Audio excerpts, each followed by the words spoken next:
No cometas el mismo error que yo.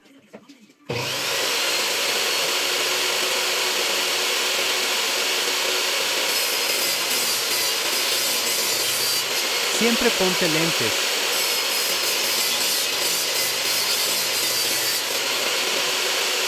Esta máquina es el corazón de mi taller.